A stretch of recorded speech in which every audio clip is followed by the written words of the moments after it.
तो हमें यामी की न्यू डीमन गोल्ड ट्रांसफॉर्मेशन देखने के लिए मिल चुकी है। पर सबसे बड़ा क्वेश्चन तो ये है कि यामी की जो ये न्यू ट्रांसफॉर्मेशन है वो कितनी ज्यादा पावरफुल है। तो आज की वीडियो में हम यही बात करेंगे कि यामी की जो ये न्यू ट्रांसफॉर्मेशन है वो कितनी ज्यादा पावरफुल है।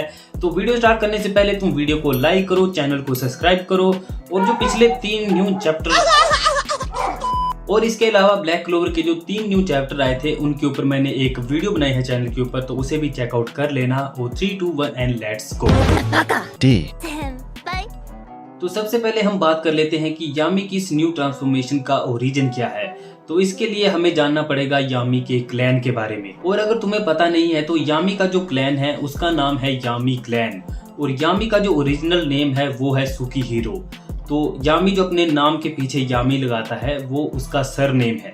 तो अगर हम यामी के नाम को सही से प्रोनाउंस करें तो ये होगा सुकीहीरो यामी। तो जो यामी क्लैन है वो हीनो किंगडम में एक असैसन का क्लैन है और वो प्रोटेक्ट करते हैं हीनो किंगडम को। और इस क्लैन की एक खास बात है कि इसमें जितने भी मेंबर हैं वो स्पेशली ट्रेंड होते हैं असैसिनेशन और स्पोर्ट्समैनशिप के लिए। और यामी क्लैन के जितने भी मेंबर हैं वो अपनी कटाना को अपने मैजिक एट्रीब्यूट के हिसाब से उसे कोड करते हैं और फिर अपनी स्वॉर्ड को यूज करते हैं जैसा कि यामी नॉर्मली करता है। और अगर इस क्लैन का मेंबर अपने फुल पोटेंशियल पे पहुंच जाता है और अपनी जो पावर है उसका 100% यूज करता है तो उसे टाइटल मिलता है डीमन गॉड का। और करंटली जो मांगा में यामी ने अपनी न्यू ट्रांसफॉर्मेशन अनलॉक की है तो वो यही ट्रांसफॉर्मेशन है डीमन गॉड वाली। पर इस ट्रांसफॉर्मेशन को अनलॉक करने के लिए एक शॉर्टकट भी है जो कि है डीमन सोल पिल।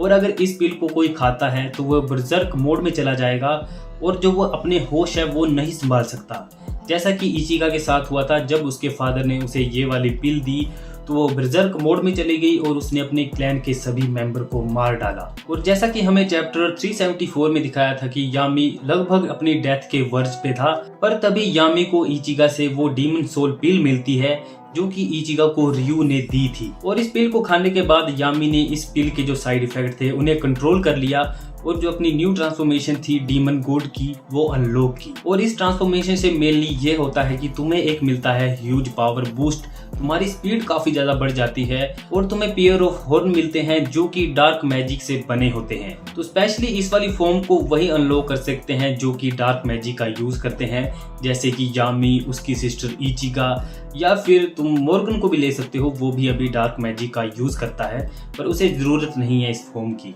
और इसी न्यू ट्रांसफॉर्मेशन को अनलॉक करने के बाद कहीं जाके यामी जो मॉर्गन से टो टू टो फाइट कर पा रहा था। तो अब क्वेश्चन ये बचता है कि इस न्यू ट्रांसफॉर्मेशन के बाद यामी अब पहले से कितना ज्यादा स्ट्रॉन्ग हो चुका है। तो इसके लिए हमें आगे के चैप्टर पे थोड़ी सी नजर डालनी पड़ेगी। तो इसी फाइट में यामी आगे मॉर्गन के ऊपर अपने डायमेंशन स्लैश का यूज करता है जिसे कि मॉर्गन एब्जॉर्ब कर लेता है। तो हम ये तो मान सकते हैं कि ये वाला जो यामी का डायमेंशन स्लैश था ये पहले से स्ट्रॉन्ग था पर अभी भी ये इतना स्ट्रॉन्ग नहीं है कि मॉर्गन को हरा पाए। तो अगर हम दूसरी तरफ बात करें तो यामी ने इस फॉर्म को अनलॉक करने के बाद ही जो लूसियस का क्लोन था उसे एक ही स्लैश में कट कर दिया। तो इतना तो कंफर्म है कि यामी पहले से काफी ज्यादा स्ट्रॉन्ग हो चुका है, क्योंकि पहले यामी लूसियस के क्लोन के साथ भी स्ट्रगल कर रहा था। और इस न्यू फॉर्म में यामी की जो डिफेंस और जो स्पीड है वो भी पहले से काफी ज्यादा बढ़ चुकी है।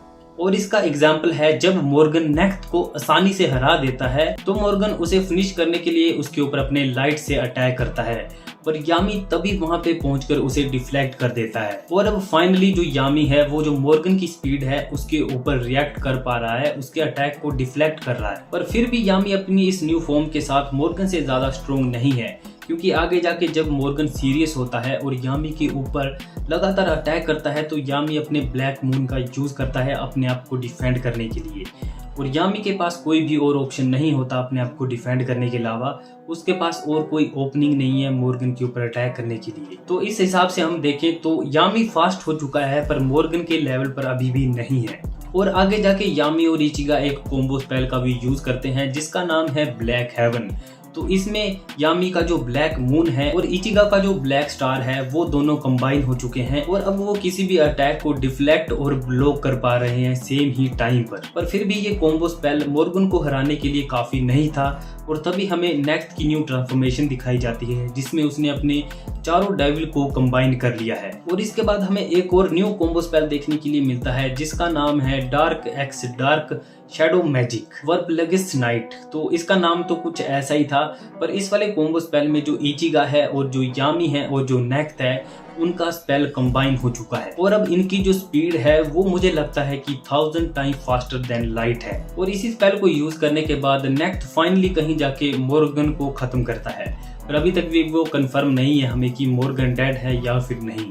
पर सबसे बड़ा क्वेश्चन ये है कि यामी अभी तक कितना स्ट्रोंग हुआ है। तो गाइस सच बोलूं तो यामी पहले से तो काफी ज्यादा स्ट्रोंग हो चुका है, पर अगर मोर्गन के कंपैरिजन में बोलूं तो वो उसे सोलो में नहीं हरा सकता। ये फाइनली मोर्गन को हराने में इसलिए कामयाब रहे हैं क्योंकि तीनों का जो स्पेल था वो कंबाइन हुआ था। पर फिर भी हमें इतना कंफर्म नहीं है कि मोर्गन सच में मर चुका है या फिर वो रिवाइव हो जाएगा। और अगर यामी की बात करें तो ये यामी की पहली ट्रांसफॉर्मेशन थी। इससे पहले भी यामी काफी ज्यादा स्पेल्स का यूज करता है, पर ये पहली बार है कि यामी किसी फॉर्म में ट्रांसफॉर्म हुआ है। और ये न्यू ट्रांसफॉर्मेशन दिखने में तो कूल है ही, पर इसमें यामी की जो स्ट्रेंथ है वो पहले से काफी ज्यादा बढ़ चुकी है, उसकी स्पीड भी बढ़ चुकी है और मुझे जितना लगता है कि उसके पास फास्टर रिकवरी भी आ चुकी है। पर गाइज अभी भी सबसे बड़ी जो मिस्ट्री है वो बची हुई है, वो है यामी का डेविल हार्ट। तो जैसा कि तुम्हें पता है कि स्पेड किंगडम के बाद यामी को डेविल हार्ट मिला था जैसे ही अंडरग्राउंड के गेट ओपन होने वाले थे, पर यामी वहां से बाहर आ गया, पर यामी का जो हार्ट था वो डेविल हार्ट में चेंज हो गया। तो मुझे लगा था यामी को शायद ये वाली पावर वहां से मिली है, पर नहीं, ये पावर मिली है उसे अपनी क्लैन की वजह से। तो अगर यामी के पास डेविल हार्ट ना भी होता तो भी यामी को ये वाली ट्रांसफॉर्मेशन मिलती, क्योंकि वो यामी क्लैन से है और वो डार्क मैजिक का यूज करता है। और हमें इन 3 चैप्टर में कहीं पर भी डेविल हार्ट का जिक्र होते हुए नहीं दिखा।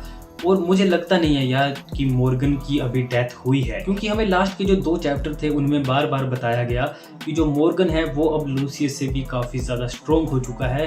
तो मुझे नहीं लगता कि मोर्गन इतनी जल्दी खत्म होगा, क्योंकि हमें लास्ट में बस एक ही मूव देखने के लिए मिला जिसमें इन्होंने अपना जो स्पेल था वो कंबाइन किया। और मुझे लगता है हो सकता है नेक्स्ट चैप्टर जो आएगा 377 उसमें हो सकता है मोर्गन वापस आ जाए। तो गाइज अभी के लिए बात करें तो यामी पहले से मुझे लगता है 10 टाइम स्ट्रोंग हो चुका होगा, पर अभी भी उसके पास ज़्यादा पावर नहीं है क्योंकि वो अपने पहले वाले ही स्पेल यूज़ कर रहा है। बस उसकी जो स्ट्रेंथ बढ़ी है, स्पीड बढ़ी है, वही चीज़ें हैं। और इसके अलावा यामी ने अभी तक कोई भी न्यू स्पेल यूज़ नहीं किया है, जैसे कि वो अपने डायमेंशन स्लैश के साथ करता है। पहले उसका नॉर्मल डायमेंशन स्लैश था, उसके बाद वो इम्प्रूव हुआ और हो सकता है आगे भी इम्प्रूव हो। तो गाइज आज की वीडियो में हमने बात कर ली यामी की ट्रांसफॉर्मेशन के बारे में, पर मेरा प्लान है कि जो नेक्स्ट की 2 न्यू ट्रांसफॉर्मेशन है इस वाले चैप्टर में, जो लास्ट के 2 चैप्टर थे उसमें हमें नेक्स्ट की 2 ट्रांसफॉर्मेशन देखने के लिए मिली हैं, तो उनके ऊपर भी मैं वीडियो बनाने के बारे में सोच रहा था। तुम कमेंट सेक्शन में बताना, और तब तक के लिए आपको मिलता मैं किसी और ऐसी वीडियो के साथ। बाय। और गाइज हर बार की तरह